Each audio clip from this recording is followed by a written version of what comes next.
So recently I found the new hotness for computer setups is these VESA mount monitor stands. You mount this to the back of your monitor, you mount this to your desk using either a plate or drilling a hole through it, and you don't have to deal with stands in your way anymore. This just sits out of the way, your monitor sits here, and it's really nice. With a monitor like this old monolithic Dell here, all you do is you take off this back plate, which I'm not going to do because it's annoying. But you just take that off, it exposes 4 bolts. You then match the bolt pattern, bolt it in, and you can hang it on whatever you want. But what happens when you buy cheap? Well, here's my old gaming monitor. I haven't used it in a year or so because I bought these monitor stands and it doesn't have a VESA mount, so I went and I bought 2 more monitors. The unfortunate thing is I like having a portrait monitor, and that one's been an old 1080p one. And I want this 1440p beast back on my desk. But I hate these stands. They suck so much. I like being able to adjust my monitors up and down depending on how I'm feeling that day, and these just don't do that. You have to put them on books if you want, and they take up your mousing space. They're terrible. So, you take your monitor and you take this mounting plate and there's no mounting holes. But there's a flat space here, and it fits. If you put it this way, it blocks the I/O, so you can't do that way, but if I turn it on its side, which it's going to be portrait anyways, and I stick it right in the middle where it's center, you can see how it would totally fit. So an idea came to me, and I think I know how I'm going to mount this. So first of all, I want to do a little disclaimer. If you follow this guide and you brick your monitor, or you punch a hole through the panel, or you brick the motherboard in it, I'm not responsible for that. That's your fault. Don't do that. Be very gentle, because these are not meant to be gone through at all. It is assumed on a monitor that you will never take it apart unless you're looking to scrap it. So they don't really give you any easy way of getting into these things. There's a chance that I break this and never publish it, but if you're seeing this, I probably didn't break it. Go ahead, and if you're going to follow along, watch a video of how to disassemble a monitor of your SKU. Go look up the SKU. It's going to be on the label here. Don't follow my guide here. Every monitor is built differently, and it's likely that following my guide will make you break yours, so don't do that. So what's step 1 here? Well, I want to mark where the holes are, and that's the easy step. I've just put 4 marks on the back of the screen, so now what do I do? For this project, I'm going to use the M4 screws that came in the mounting kits. These are used primarily for Samsung monitors, and I guarantee if you buy a set, if you buy a mounting kit, they'll probably come with some. If not, they're like $5 on Amazon, in which case you're going to need a 5/32 drill bit, such as this one. I got this one from Harbor Freight. Not great, but it works for plastic. Now, as you can see here, we have the old stand here. I actually don't want that here because I need to get this apart, so I'm going to take this off. Don't do that if you don't know what you're doing. I've taken this apart, and I know that if you just yank on it, it comes apart. Some of these are screwed, and you do not want to mess with that if it's screwed. Next thing you're going to want to do is get the screws off. So you may notice there's a couple screws, 2 by the HDMI, 1 in the center, and 2 down here. Remove those. The screws down by the mounting plate are in fact coarse, while the ones for the HDMI are fine. Keep that in mind when you reinstall. So we're free of screws, but you know what we're not free of? The snaps. There's about 20 of them around the entire perimeter of this monitor, and they are super tough, and the instructions say specifically to be very careful not to break any if you care about marring the back of the monitor, which I do, but I'm going to use a guitar pick and try to pry my way into it. Now the guitar pick should limit the amount of marring done to it. Originally I thought you needed 1, you need a few of them.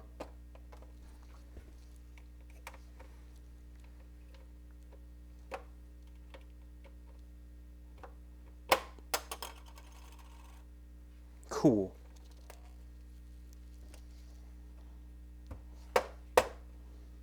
One snap.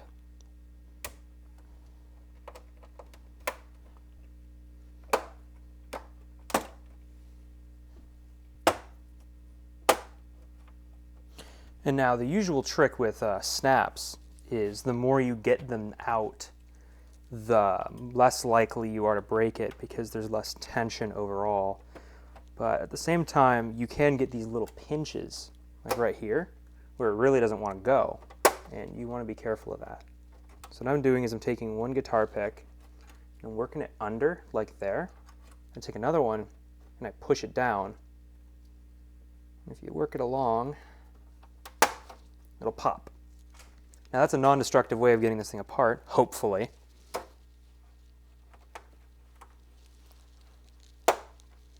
You know, whoever thought it was a good idea to put a matte or a gloss finish on the back of a monitor? This thing just attracts dust. There's no way around it.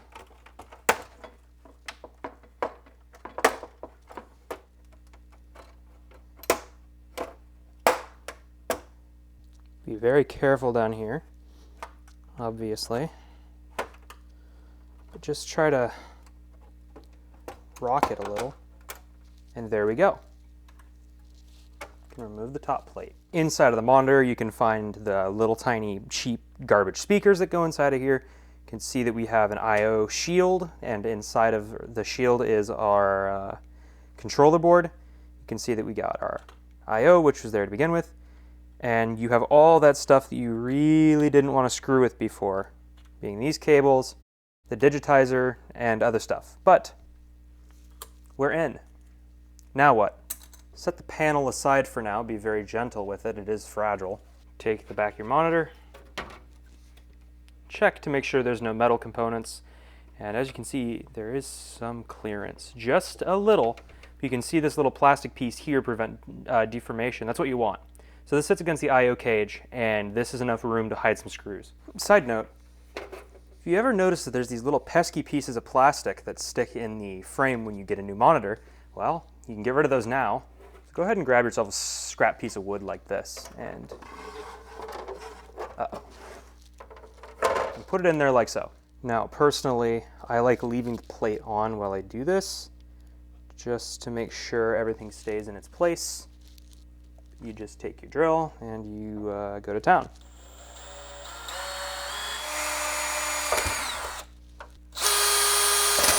Well, now you got 4 holes in the back of your monitor, idiot. What'd you do that for? I'm just kidding with you.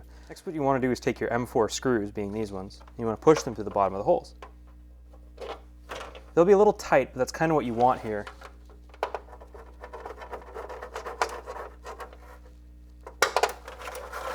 Just kind of wiggling the screw back and forth to get it to seat.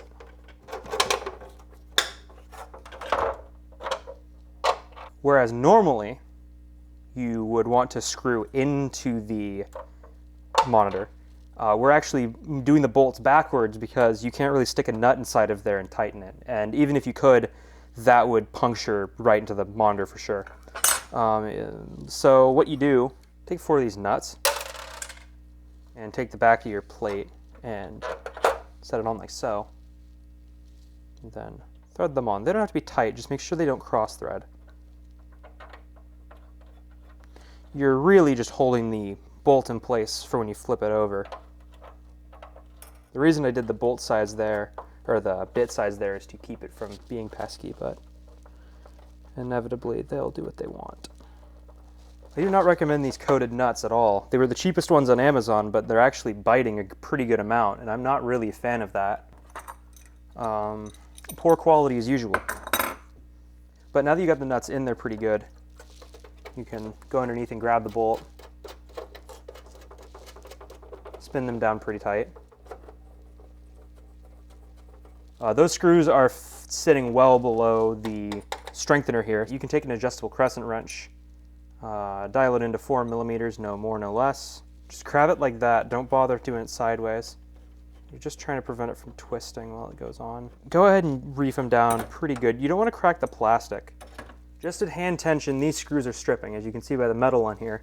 So I guess don't give them too much pressure. Guess what? You now have a VESA pattern on the back of your monitor.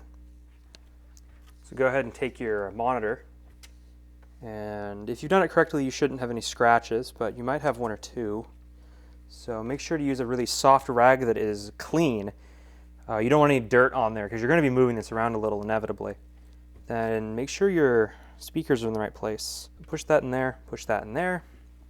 Then line up the snaps on the back, drop it down, and if all goes well,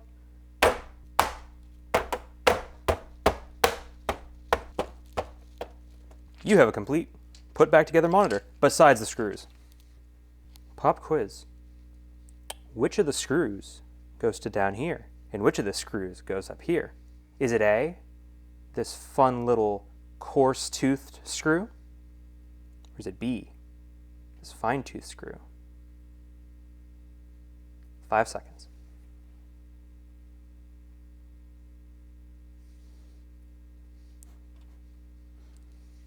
Answer is, the coarse goes down here, and the fine screws go in these 3 holes.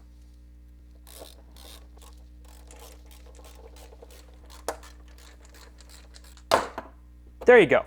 You have now completed your installation. You have gone into the guts of your own monitor, you drilled some questionable holes in it, and you used cheap Chinese screws and nuts to put it back together. Hope this helped. Nah, hold on. You probably want to see it get installed, don't you? You definitely want to see it get installed. And I'm going to replace this monitor here, which is a VESA compatible monitor, with my modded non-VESA compatible monitor. So to do that, it's very simple. Spin it around, take your trusty crescent wrench and undo the top bolt. I don't usually bolt these down super tight on normal horizontal monitors, but on vertical ones I don't really like the idea of them slipping off, so I tend to reef them down pretty hard. As a result, taking them off, not the easiest.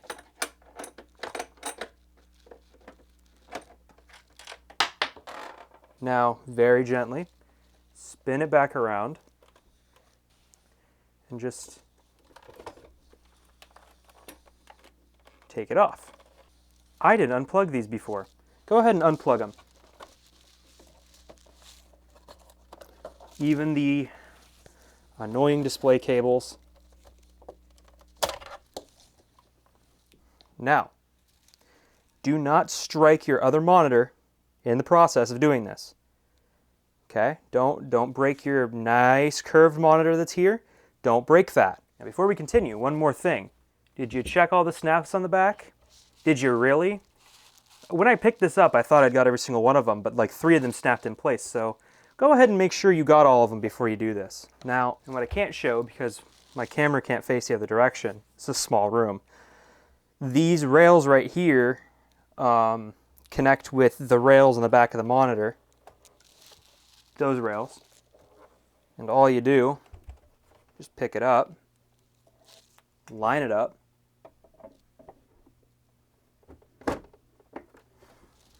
and voila.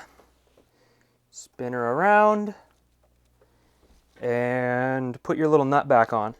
Now, if you have one of these fixed arms, like the one I installed on here, you're going to have some fun going over in the back and adjusting it to the right height. But if you have a gas arm, you just need to push that sucker over. Because here, I actually need to pull this monitor up because I can do it. I can do this. I'm smart. Flex it up, tilt it over, flex it back. Don't strike the monitor.